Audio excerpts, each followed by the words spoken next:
Indefinite में तो सबसे पहले उसकी स्ट्रक्चर से स्टार्ट करते हैं।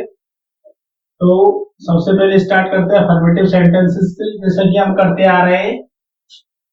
देखिए फ्यूचर इंडेफिनिट टेंस में क्या होता है, अफर्मेटिव सेंटेंस के जो स्ट्रक्चर होता है वो कैसा होता है।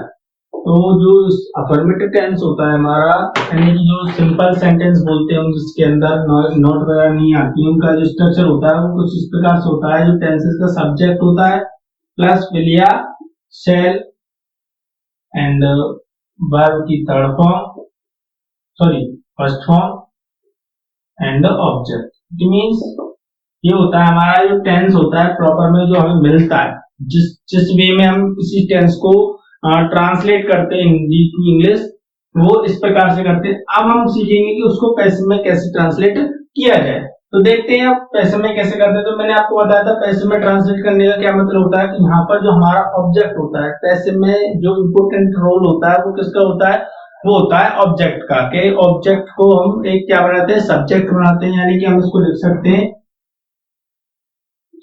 ऑब्जेक्ट, यानी कि it means new subject. Then फिर अब देखिए इसमें जो हमारी जो हेल्पिंग वर्ड्स होती है, जो हमारे पैसिव वर्ड्स को बनाने में हमारी हेल्प करती है, वो क्या होती है, वो होता है हमारा इधर पर will shall plus be. It means future indefinite में इसकी हेल्पिंग वर्ड्स को यूज करना होता है फ्यूचर कंटीन्यूअस के हेल्पिंग वर्ड को, तो विल या शैल प्लस बी। उसके बाद क्या होता है, उसके बाद यूज करते हैं हम वर्ब की थर्ड फॉर्म। क्या यूज करते हैं, वर्ब की थर्ड फॉर्म, यानी ऑब्जेक्ट उसको न्यू सब्जेक्ट बोलते हैं। उसके अकॉर्डिंग हमें अपनी हेल्पिंग वर्ड्स को यूज करना है will shall plus be plus. अब देखिए अगर कुछ रह जाता है तो लिख देते हैं, नहीं तो बाई की अप्लाई के बाद क्या बनता है हमारा, इस वाले सब्जेक्ट को क्या बनाते हैं, न्यू ऑब्जेक्ट। क्लियर। अब देखते हैं बनाते कैसे। जैसे मैंने आपके लिए एक एग्जांपल लिखा, जैसे मैं बोलता हूं आपसे Mohan will make a kite. Mohan will make a kite, यानी मोहन एक पतंग बनाता है। तो आइए देखते हैं इसको कैसे ट्रांसलेट करते हैं। तो मैंने आपसे बोला इधर से हम अपने ऑब्जेक्ट को उठाएंगे, जो हमारा क्या होगा, न्यू सब्जेक्ट होगा। तो ऑब्जेक्ट क्या है, ए काइट। क्या है दोस्तों, ए काइट, यानी कि जो हमारा है न्यू सब्जेक्ट है। इसके अकॉर्डिंग हमें अपनी हेल्पिंग वर्ड्स को यूज करना है। तो हम बहुत अच्छे से जानते हैं क्योंकि हमने टेंसेस में भी सीखा है कि विल को कहाँ अप्लाई करना होता है और सेल को कहाँ अप्लाई करना होता है। जिस किसी ने भी नहीं पता हो वो मेरी टेंस में जाकर पहले टेंसेस की वीडियोस को देखे, ताकि उनके पहले ये स्ट्रक्चर समझ में आए, उनको समझ में आए कि विल को कहाँ यूज करना चाहिए और सेल को कहाँ यूज करना चाहिए। फिर वो यहाँ पर आकर देखे, उसको क्लियर समझ में आएगा। लेकिन आपको अगर थोड़ी बहुत नॉलेज है तो उससे भी काम हो जाएगा हमारा। तो विल सेल को इसके गाइड के अकॉर्डिंग क्या आना चाहिए, हमारा आना चाहिए यहाँ पर विल। क्या आना चाहिए दोस्तों, विल। ठीक, तो एक काइट विल एंड उसके बाद आता है be, a kite will be. अब वर्ब थर्ड फॉर्म क्या होती है, मेड। क्या होती है, मेड। क्या होती है, मेड। जो पैसिव वॉइस का बेस है, यानी कि आधार है, वो है वर्ब की थर्ड फॉर्म। यानी बिना वर्ब की थर्ड फॉर्म में कोई भी पैसिव वॉइस नहीं बनाया जा सकता। तो ए kite will be made by, अब कुछ रहा तो नहीं जिसको हम लिख सके बाई से पहले, तो हम क्या लिखेंगे, मेड बाई। बाई लगाकर क्या यूज करेंगे, अपना सब्जेक्ट। अगर सब्जेक्ट यानी न्यू ऑब्जेक्ट हमारा कोई नाउन से मतलब है मेरा नाम से। नाउन तो बहुत ही हो सकते हैं, चाइल्ड वगैरह से लगते हो सकते हैं। अगर नाउन यानी कि नाम है तो उसको सीधा सीधा लिख दिया जाएगा, जैसे यहाँ पर मैं लिखने वाला हूँ मोहन। क्लियर। यानी कि हम कैसे बनाएंगे, ए kite will be made by Mohan, यानी एक पतंग मोहन के द्वारा बनाई गई, सॉरी बनाई जाएगी। तो ऐसे करके आप अफर्मेटिव सेंटेंस के एक्टिव टू पैसिव ट्रांसलेशन कर सकते हैं। देखते हैं एक और, देखिए जैसे मैंने आपसे बोला the boys will write some letters. The boys write some letters, यानी कि अब इसको पैसिव वॉइस बनाएंगे। तो देखिए कैसे बनाएंगे। सबसे पहले हमें चाहिए अपना new subject it means object active का। तो क्या है इधर, सम लेटर्स। क्या है इधर, सम लेटर्स। तो इसके बाद विल या शैल, तो क्या आना चाहिए हमारा, विल रहना चाहिए, विल। अगर देखिए अब मैं आपको इसी में नेगेटिव समझा दूं तो कुछ ज्यादा बड़ी बात है नहीं, इसमें कुछ ज्यादा स्पेशल हमें कुछ और ऐड नहीं करना होता है।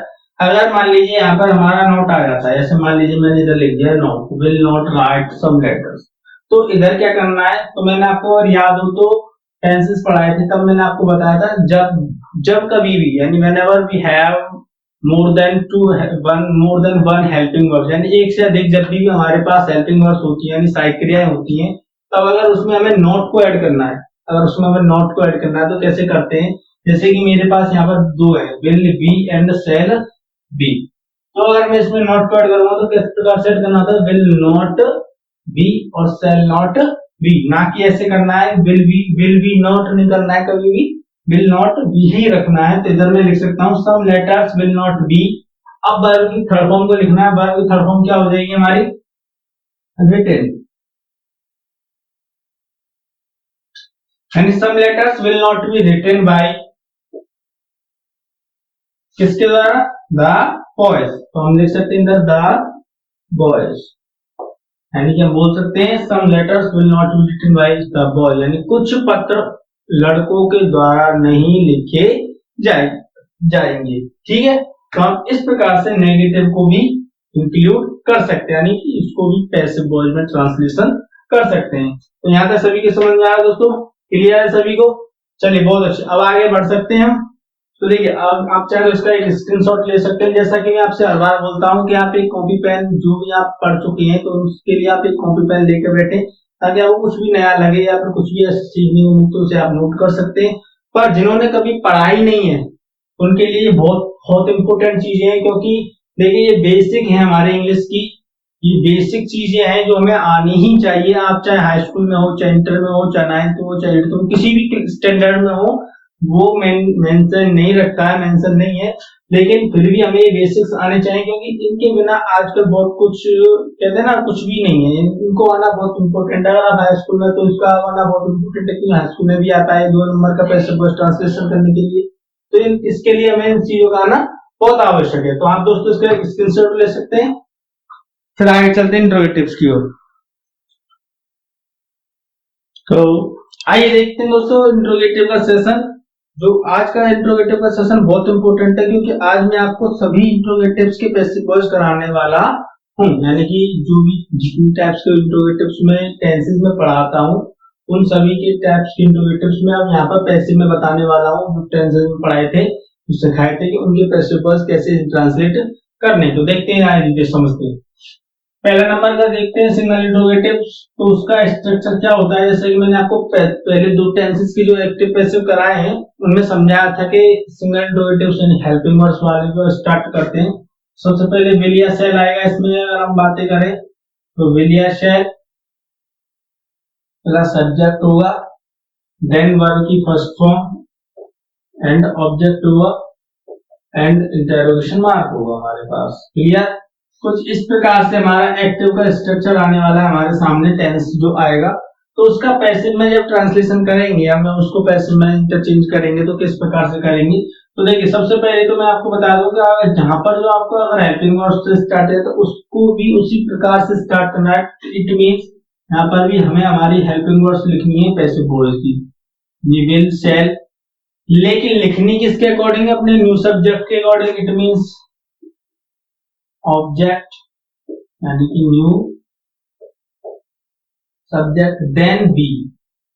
जब हमारे दो हेल्पिंग वर्ब है तो अपनी सब्जेक्ट को लिखने के बाद बी का अप्लाई करेंगे, अगर नहीं आ रहा है तो इसको और थोड़ा आगे खिसकाएंगे और नॉट को जोड़ देंगे। तो आइए देखते हैं। और फिर वर्ब की थर्ड फॉर्म, देन अगर कुछ बच रहा है, इसके बाद भी कुछ रह रहा है, एडजेक्टिव रह रहा है, एडवर्ब रह रहा है, तो उसको लिख देंगे, नहीं तो हम अपना बाई को अप्लाई करेंगे।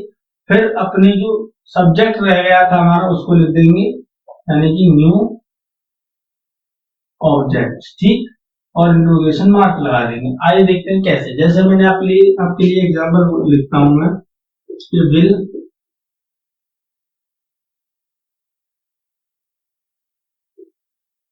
विल यू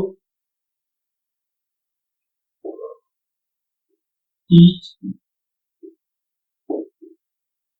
them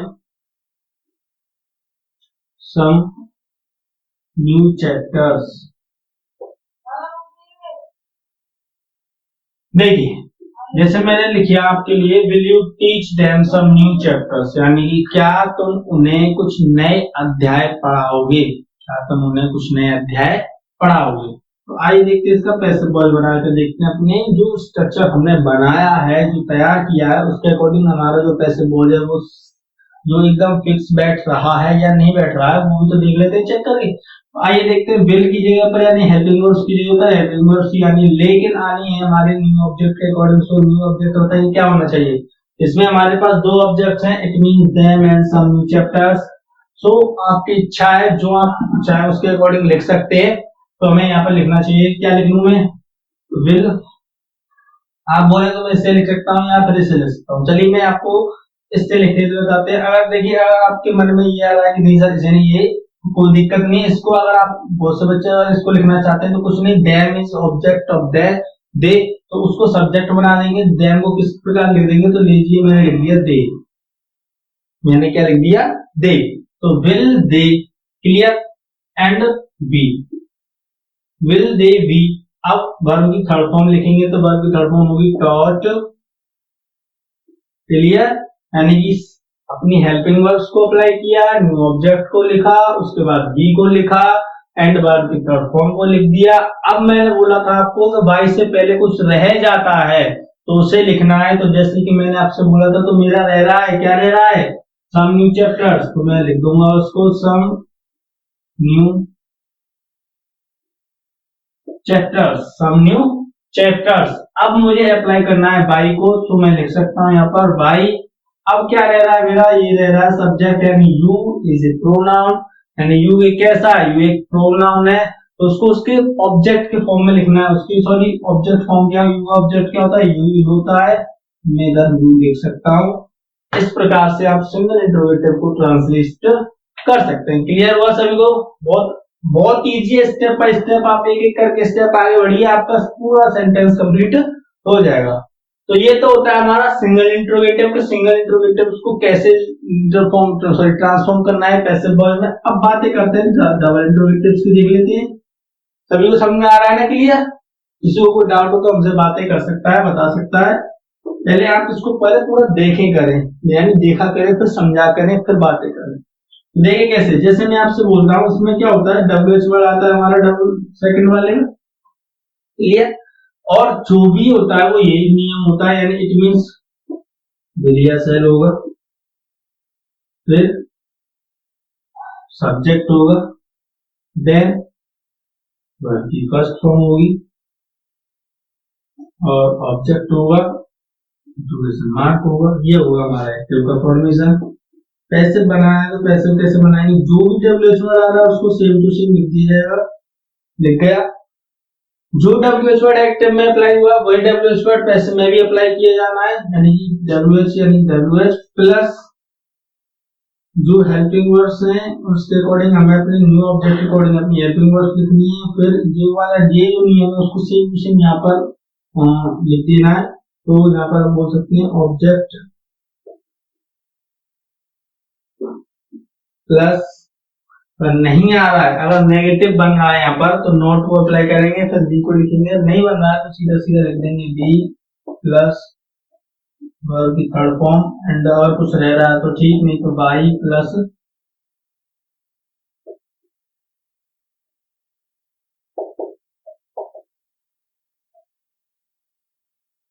ठीक। ऑब्जेक्ट लिखने का मतलब है कि अगर कोई प्रोनाउन आता है तो उसी को ऑब्जेक्ट फॉर्म में लिखना है, क्लियर है। कोई ये ना समझे कि नाम को ऑब्जेक्ट कर रहे, नहीं। तो ये कैसे बताते हैं हम आपको, बातें कर लेते हैं इसके बारे में भी। तो देखिए दोस्तों, जैसे मैंने आपके लिए लिखा when will you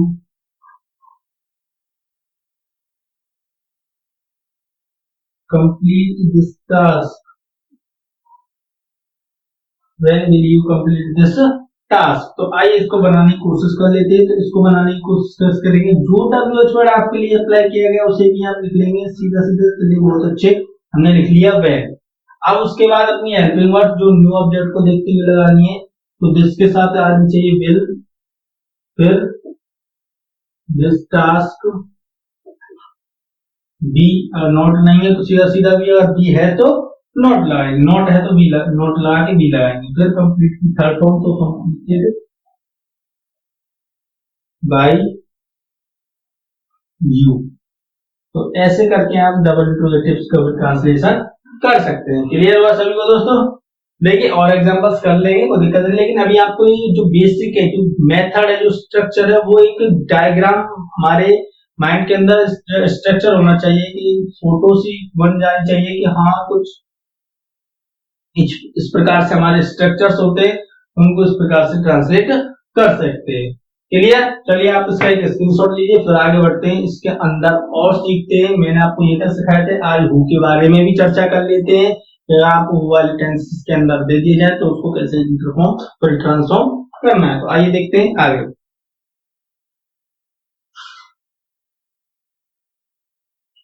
तो आइए देखते हैं हु वाले सेंटेंसेस उनको जो है एक्टिव से पैसिव कैसे बनाना है।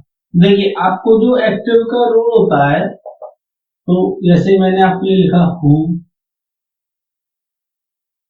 फिर जो टेंस, जो भी टेंस चल रहा हो, ये तो होता है हमारे एक्टिव में जो टेंस को बनाने का नियम होता है कि हु लिख दिया, उसके बाद जो भी टेंस हो, मान लीजिए ये फ्यूचर इंडेफिनिट है, अगर मान लीजिए प्रेजेंट इंडेफिनिट हो, पास्ट इंडेफिनिट हो, प्रेजेंट कंटीन्यूअस हो, पास्ट कंटीन्यूअस हो, फ्यूचर कंटीन्यूअस, जो भी हो, एनीथिंग, तो उसमें क्या होता है, उसके बाद सब्जेक्ट को रिप्लेस करके हम लिख देते हैं हु को, और उसके बाद जो हमारा अफर्मेटिव रूल होता है टेंस का, क्या होता है अफर्मेटिव रूल, यानी कि असर्टिव रूल बोल सकते हैं, जैसे कि जो भी है, अब वर्ब की फर्स्ट फॉर्म में ऐसे ऐसे लगाना है, वर्ब की सेकंड फॉर्म में वर्ब की सेकंड फॉर्म को अप्लाई करना है, या विल सेल को अप्लाई करना है, जो भी अफर्मेटिव रूल होता है हमारा, उसको लिख दिया जाता है। इट मींस इसमें इसके अंदर बात ये करें तो विल या सेल प्लस वर्ब की फर्स्ट फॉर्म एंड ऑब्जेक्ट, कुछ इस प्रकार से तैयार होगा हमारा, इसके अंदर बातें करें तो। सही है? क्लियर है ना सभी को? देखिए सब्जेक्ट को रिप्लेस करते हैं हु से, और उसके अफर्मेटिव रूल को अप्लाई कर देते हैं। अगर मान लीजिए यही अगर पास्ट इंडेफिनिट में होता तो क्या होता, हु प्लस वर्ब की सेकंड फॉर्म और ऑब्जेक्ट। अगर प्रेजेंट इंडेफिनिट में होता तो हु प्लस वर्ब की फर्स्ट फॉर्म में एस को अप्लाई करना है, फिर वर्ब की सॉरी ऑब्जेक्ट, यही तो होता है। लेकिन हम बातें कर रहे हैं फ्यूचर इंडेफिनिट की, तो देखिए कोई भी टेंस हो, ये दिक्कत नहीं है कि ये टेंस है या वो टेंस है, उसके हमें सिर्फ उसका स्ट्रक्चर समझ में आना चाहिए। अगर हु आ रहा है तो हमें किस प्रकार से उसको फॉर्म करना है। तो देखिए कैसे, जब भी आपको हु दिया गया हो तो सबसे पहले तो हु को लिख दीजिए बाई हु। क्लियर? सबसे पहले क्या कर दीजिए, हु को कर दीजिए बाई हु कर दीजिए। फिर उसके अकॉर्डिंग, उस टेंस के अकॉर्डिंग, यानी कि जो भी है, अब हेल्पिंग वर्ब को अप्लाई करना है। अब इसमें हमारी जो हेल्पिंग वर्ब है वो क्या है, विल या शैल प्लस, अब यहाँ इसमें तो हमारे पास दो हेल्पिंग वर्ब, लेकिन यहाँ पर भी एक हो तो वहां पर हम सिंगल हेल्पिंग वर्ब यूज करें, और दो है तो देखिए पहले यहाँ से उठाइए इसको, पहले यहाँ से क्या उठाइए, इसको उठाइए, यानी कि दो है तो हमारा न्यू सब्जेक्ट बनेगा, जो क्या बनेगा, न्यू सब्जेक्ट बनेगा, यानी इसके अकॉर्डिंग ही लिखना है, प्लस बी लिख देना है, एंड वर्ब की थर्ड फॉर्म को अप्लाई करना है।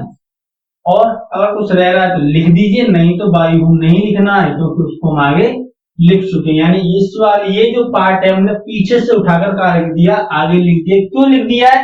क्योंकि आपको समझने में दिक्कत ही ना हो कि हु आ रहा है तो कैसे करना चाहिए, डबल इंटरोगेटिव है भाई, इसी का ऐसे ऐसे ही लिख दे, तो इसी गलती को अपना दोहराए कि डब्ल्यू वर्ड आ रहा है उसी को ऐसे सेम टू सेम लिख दे, नहीं, उसको करें किसमें, बाई हूं में, फिर उसके बाद इस प्रकार से लगाएं। जैसे मैंने आपके लिए बोलता हूं, देखिए एक्टिव लिख लेते हैं, ये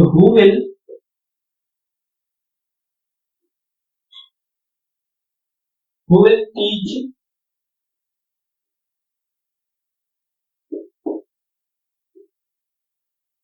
you English, who will teach you English, तुम्हें अंग्रेजी कौन पढ़ाएगा।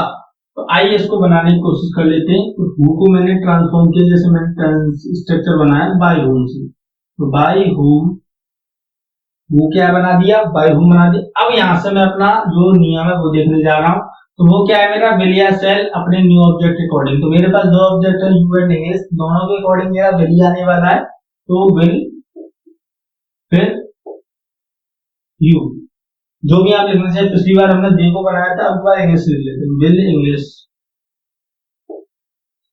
क्लियर? तो by home will English be, क्या लिखना है मुझे?